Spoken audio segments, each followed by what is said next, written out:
సభాధ్యక్షులు బాజీ సైదా గారు, ఈరోజు ఈ వేదిక మీద ముఖ్య అతిథిగా విచ్చేసిన మన యూనియన్ అధ్యక్షులు వాసిరెడ్డి సీతారామయ్య గారు, డిప్యూటీ జనరల్ సెక్రటరీలు వీరభద్ర గారు, వైభవ్ గారు, ముస్కే సమ్మయ్య గారు, సిపిఐ నాయకులు, అదేవిధంగా ఇంకా ఏఐటీసీ సింగరేణి కాలేజ్ నాయకులు, ఈరోజు సిర్కే ఏరియాలకు సంబంధించిన కార్యకర్తలు మరియు వేదిక ముందున్న మీ అందరికీ నమస్కారాలు తెలియజేస్తూ, ఈ జాతరకు సంబంధించి మీ అందరికీ ముఖ్య అంశాలు ఏంటి, అసలు ఎందుకు ఈ జాత మనం చేస్తూ ఉన్నాం అనేది బాజీ గారు చెప్పారు.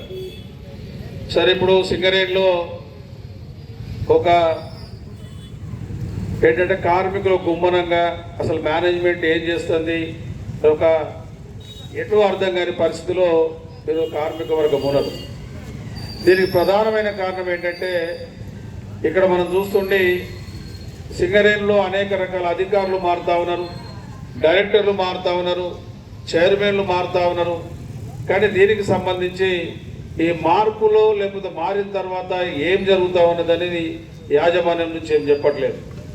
దీనికి ప్రధానమైన కారణం ఏంటి, ఈరోజు ఏమనంటే ఏ పనైనా ఈరోజు డబ్బులు లేవని చెప్పే పరిస్థితి సంస్థకు వచ్చేసింది. ఎందుకు వచ్చింది? ఈరోజు ఒకప్పుడు ఆర్థికంగా చాలా డబ్బులున్న ఈ యొక్క సంస్థకి పరిస్థితి ఎందుకు వచ్చిందంటే ఒకే ఒక కారణం. సింగరేణిలో మీ అందరు తెలుసు, పాత వాళ్ళకు 98కి పూర్వం ఎన్నికలు జరగలేదు, 98 తర్వాత ఎన్నికలు జరిగిన తర్వాత ఏదైనా సమస్య కార్మికులకు సంబంధించిన అంశాలు మాట్లాడాలంటే యూనియన్ మేనేజ్మెంట్ మాత్రమే మాట్లాడుకునేది.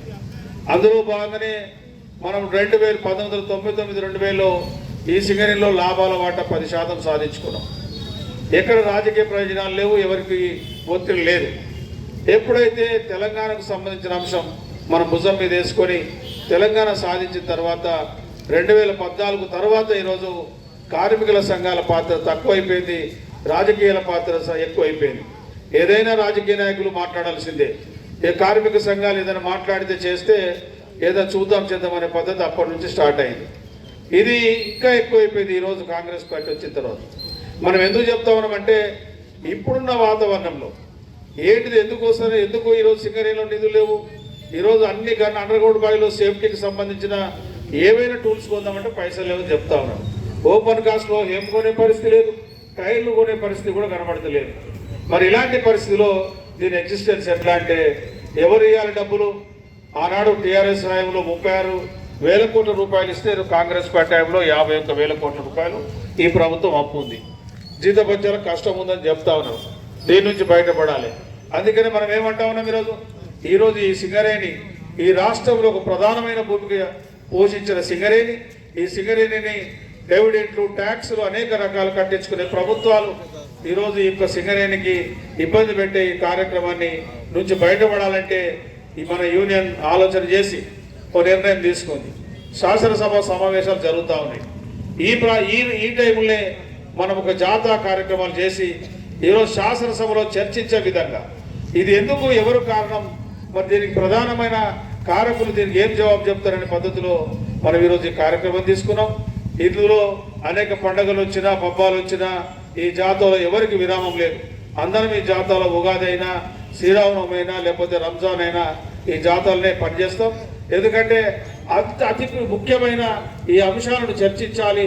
ఈరోజు ఎక్కడైతే ప్రభుత్వంలో ఏదైతే శాసనసభలో చర్చలు జరగాలి కాబట్టి ఆ పద్ధతిలో ఈరోజు నిర్ణయం తీసుకున్నాం. అదే కాదు, నూతన గనులు రావట్లేదు అనేది ప్రధానమైన అంశం. ఎందుకు ఇది ఎప్పటి నుంచి రావట్లేదు?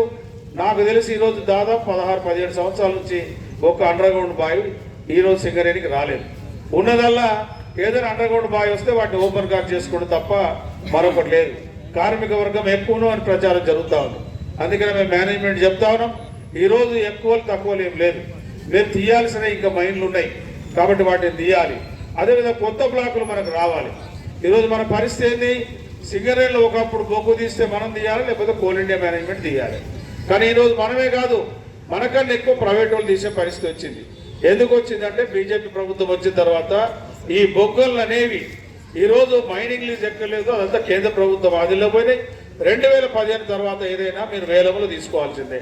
నువ్వు ఏ బొక్కుగానైనా ఇప్పుడు శ్రావణపల్లి ఉంది రావాల్సింది, మనుగురులో పీకే ఓపెన్ కాస్ట్ ఉంది, తాడిచెల్ల టో ఉన్నది, అదేవిధంగా మళ్ళీ తాడిచెల్ల, అదేవిధంగా మన కోయగూడెం సత్తుపల్లి కూడా ఇది వేలంలో తీసుకోవాలి తప్ప మరొకటి లేదని చెప్తా ఉన్నారు.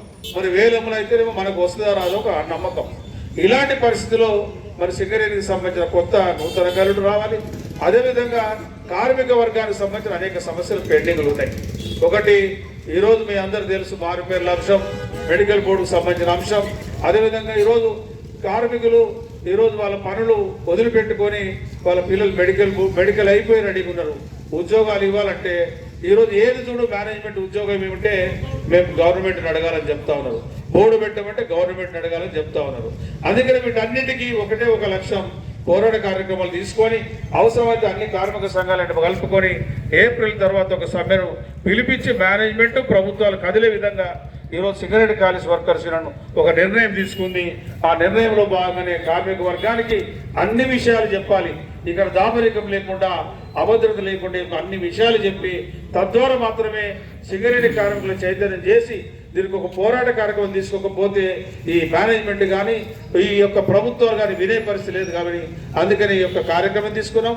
అందులో భాగంగా ఈరోజు శ్రీరాంపూర్లో మొట్టమొదటిసారిగా RK7 ఆర్కే న్యూటెక్ నుంచి ప్రారంభించడం. ఇది ఈరోజు రేపు ఇక్కడ శ్రీరాంపూర్లో ఉంటాం, తర్వాత మందమర్రి, గోలేటి, తర్వాత ఆఖరి చివరికి కొత్త ఉండడం దీన్ని ముగుస్తాం. కాబట్టి ఇప్పటికే ఈ శ్రీరాంపూర్కు సంబంధించిన కార్మిక సోదరులు చాలా విరివిగా నిజంగా చెప్పాలంటే పొద్దున దాదాపు అంత వర్షమైన దాదాపు 1000 మంది దాకా ఈరోజు సమాయత్తం అయిపోయి ఈ కార్యక్రమాన్ని జయప్రదం చేయడానికి సహకరించారు.